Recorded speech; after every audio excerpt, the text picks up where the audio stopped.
Education મોડમાં open કરીશું, enter આપીશું. આપણે ન્યૂ કંપની ક્રિએટ કરીશું. ત્યારબાદ ક્રિએટ કંપનીમાં કંપની નામ લખીશું એકાઉન્ટન્ટ આરપી. આપ ગમે તે કંપની લઈ શકીએ છીએ.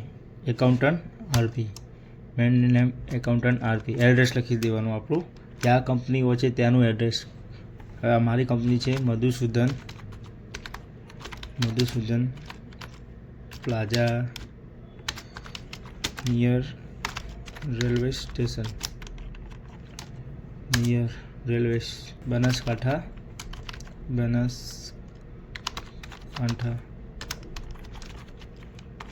Gujarat. Okay. Country India. State આપણું આવશે ગુજરાત.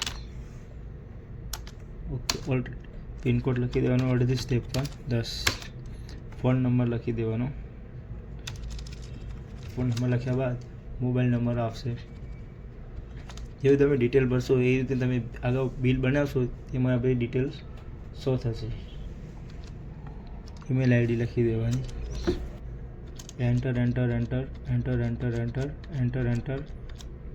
એન્ટર.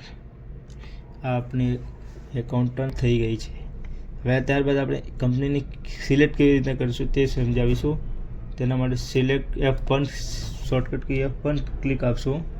એમાં આપશે એકાઉન્ટન્ટ આરપી ઉપર ક્લિક આપીશું. ત્યારે આપણી આ accountant RP company create select થઈ ગઈ છે. હવે નેક્સ્ટ વિડીયો તમને બીજા વિડીયોમાં તમને સમજાવીશું. ત્યાં વિડીયોને શેર કરો, કમેન્ટ કરો અને સબસ્ક્રાઈબ કરો ચેનલને. Thank you so much.